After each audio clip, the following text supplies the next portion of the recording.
हरे हरे कृष्णा। कैसे हो आप सभी लोग? आशा करती हूँ आप सभी परम मंगल में होगे, स्वस्थ होगे, अच्छे होगे। सबसे पहले आप सभी को जया एकादशी की अनंत और अनंत शुभकामनाएं। देखिए, माघ का महीना चल रहा है। गीता में ना बहुत अच्छा वर्णन आया है। भगवान श्री कृष्ण जी ने स्वयं कहा है, जैसे नदियों में गंगा मेरा ही स्वरूप है, पेड़ों में पीपल मेरा ही स्वरूप है, ऐसे महीनों में माघ मास मेरा ही स्वरूप बोला जाता है। भगवान श्री कृष्ण जी का पसंदीदा महीना है माघ का महीना।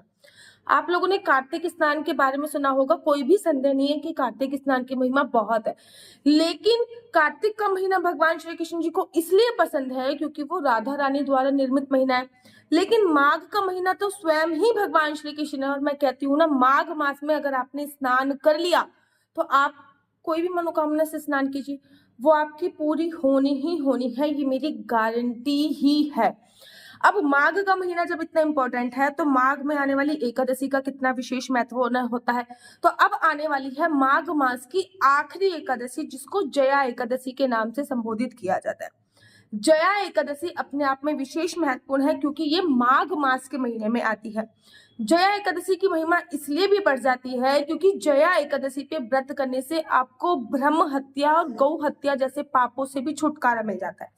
बोलते हैं सभी पापों में सबसे सर्वश्रेष्ठ, सबसे बड़ा जो पाप बोला जाता है, सर्वश्रेष्ठ तो नहीं बोलूंगी, सबसे बड़ा जो पाप बोला जाता है वो गौ हत्या और ब्रह्म हत्या का होता है। और हमको जया एकादशी का व्रत रखने से ब्रह्म हत्या और गौ हत्या जैसे पाप से भी छुटकारा मिल जाता है। ऐसा भगवान श्री कृष्ण ने स्वयं भीष्म जी से बोला था।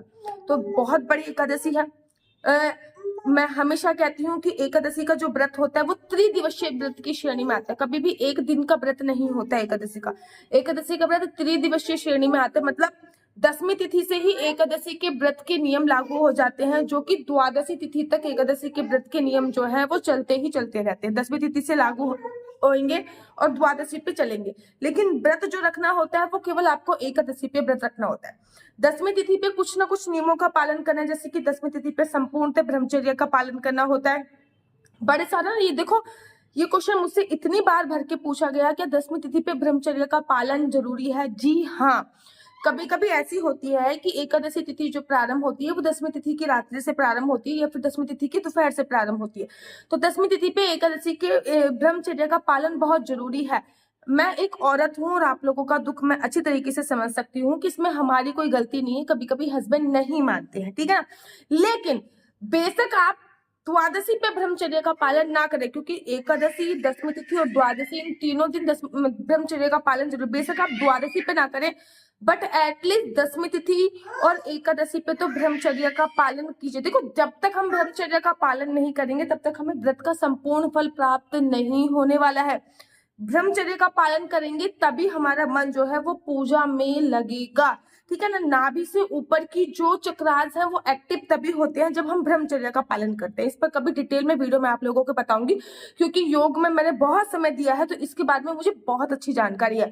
हमारी एनर्जी बॉडी में जो हमारा चित्त होता है वो तभी स्थिर होता है जब हम ब्रह्मचर्य का पालन करते हैं। और भी कुछ नियम होते हैं, मतलब नाभि से ऊपर की जो एक्टिविटी होती है वो एक्टिव रहे तब हमारा पूजा में मन लगता है, तब हमारा ओरा क्लीन लेता है। लेकिन नाभि से नीचे के जो हमारे चक्रास एक्टिव रहेंगे, जैसे कि मूलाधार चक्र हो गया, स्वादिष्ठान चक्र हो गया, तो हमारा व्रत में मन नहीं लगेगा, पूजा पाठ में मन नहीं लगेगा, बहुत सारे विचारों का आवागमन हमारे माइंड में चलता रहेगा। तो ब्रह्मचर्य का पालन हो गया, रात्रि पृथ्वी शयन हो गया, ठीक है ना। रात को चावल नहीं खाने 10वीं तिथि पे, सूर्यास्त के बाद भोजन इत्यादि नहीं करना। एकादशी वाले दिन सुबह सुबह पानी में काले तिल और गंगा जल डाल के स्नान करना। देखो, काले तिल मैं इसलिए बोल रही हूँ क्योंकि माघ मास में तिल का बड़ा विशेष महत्व है, ठीक है ना।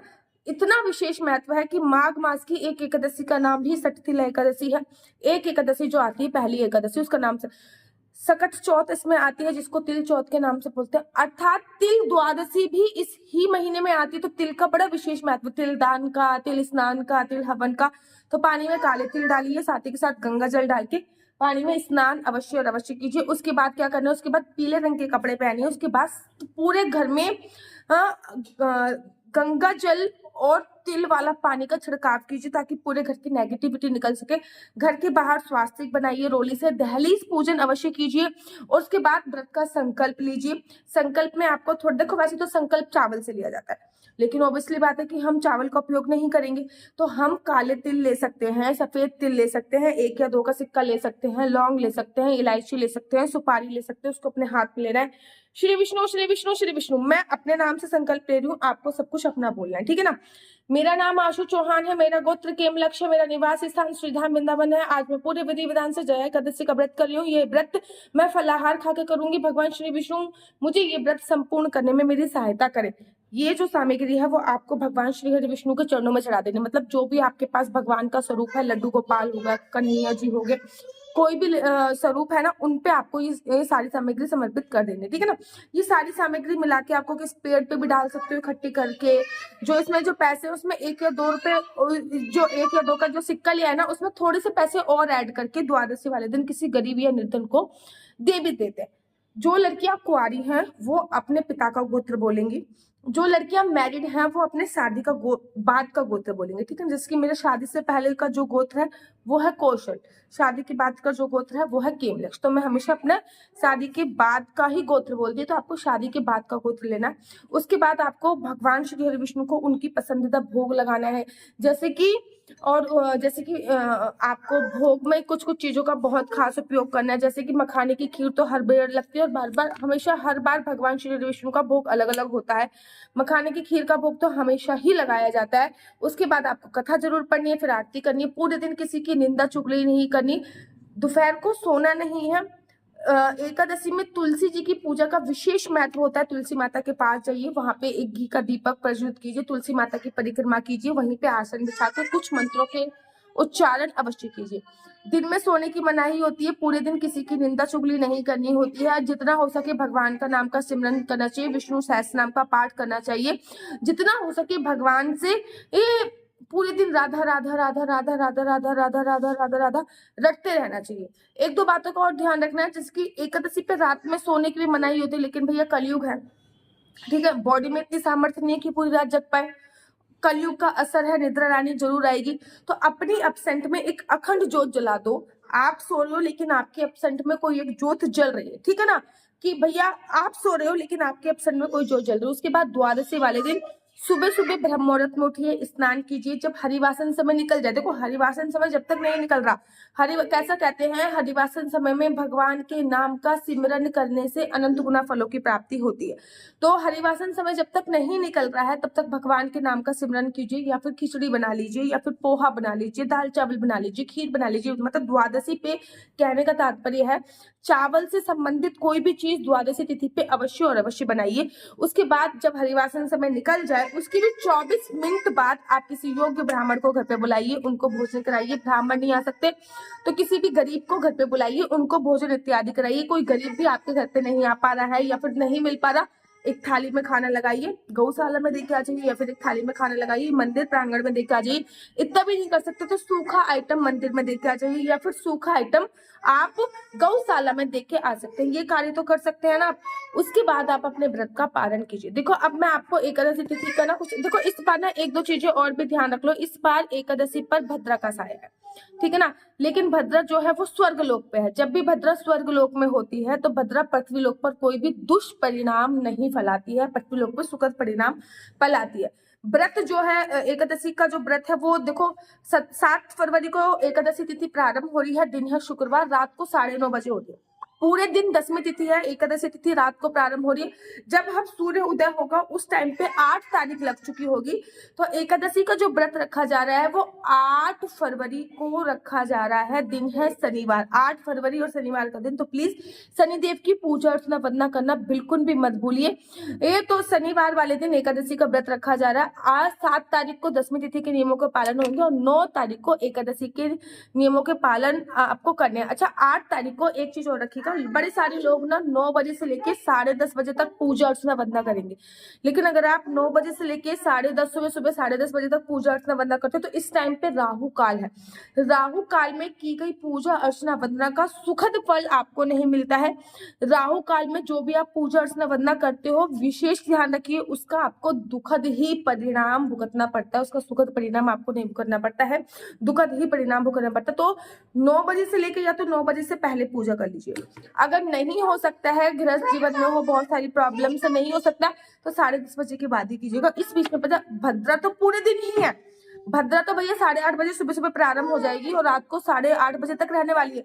लेकिन भद्रा जो है वो स्वर्ग लोक में है, तो वो धरती लोक पे कोई भी परेशानी नहीं की। अच्छा, इस बार जो ये द्वादशी आ रही है, एक तो ये भीम द्वादशी है, ठीक है ना, 52 द्वादशी भी इसको बोलते हैं, भीम द्वादशी भी इसको बोलते हैं, तिल द्वादशी भी इसे बोलते हैं, भीष्म द्वादशी भी कहीं कहीं पे संबोधित की गई है, वैसे ही बहुत इंपॉर्टेंट द्वादशी है।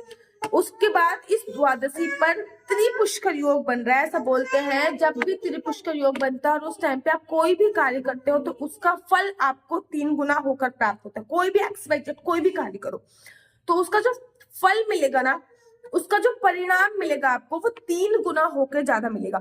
तो इसके ऊपर मैं दूसरी वीडियो बनाऊंगी कि कैसे करना है, क्या करना है, क्या नहीं करना है।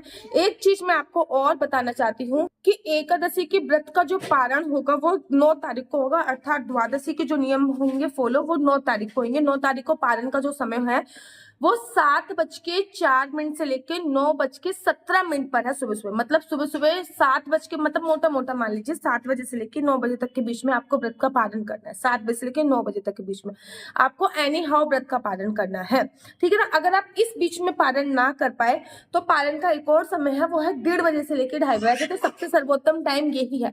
लेकिन इस बीच में अगर नहीं कर पाए तब मैं बोल रही हूँ कि आप 1:30 बजे से लेकर 2 बजे तक भी कर सकते हो, लेकिन सबसे इंपॉर्टेंट समय 7 से 9 यही है। तो आशा करती हूँ कि आप लोगों को मेरी वीडियो बहुत ज्यादा अच्छी लगी होगी। मेरा नंबर नीचे स्क्रीन पे आप लोगों को दिख रहा है, मेरा नंबर है 429-20-25-65। दोबारा से रिपीट करती हूँ, 429-20-25-65। आपका बच्चा जॉब करेगा या बिजनेस करेगा? बिजनेस करेगा तो किस फील्ड में बिजनेस करेगा, जॉब करेगा तो किस सेक्टर में जॉब करेगा, आपके बच्चे का लकी नंबर क्या है, लकी कलर क्या है, ये सभी जानकारी आप मेरे से कुंडली के माध्यम से प्राप्त कर सकते हैं। याद रखिए, आप अपनी डेट ऑफ बर्थ मुझे भेजिए, जन्म की तारीख, जन्म का समय, जन्म का महीना, और इस पे आप पूरी कुंडली मुझसे एनालाइज करवा सकते हैं कि ये साल आपके लिए कैसा है, लकी नंबर आपका क्या है, लकी कलर आपका क्या है, कौन सा ग्रह आपके लिए नीच है, कौन सा ग्रह उच्च है, उसके लिए क्या उपाय आप कर सकते हैं, विदेश जाने का कितना योग है, शादी का कितने % योग बन रहा है, संतान प्राप्ति का क्या योग है, इस सभी जानकारी आप मेरे से कुंडली के माध्यम से जान सकते हैं। याद रखिए, कुंडली देखना बिल्कुल भी फ्री नहीं है, कुंडली देखने के थोड़े से चार्जेस है। इस नंबर पर मुझसे किसी भी प्रकार से कोई भी क्वेश्चन आंसर पूछने के लिए फोन मत कीजिएगा, ये नंबर केवल और केवल कुंडली दिखाने के लिए है। अगर आपको मेरी वीडियो अच्छी लगती है तो आप अपने यूट्यूब चैनल हरि बोल को लाइक शेयर सब्सक्राइब करना बिल्कुल भी मत भूलिए। तब तक के लिए मुझे दीजिए इजाजत। राधे राधे, हरे कृष्णा, हरि बोल।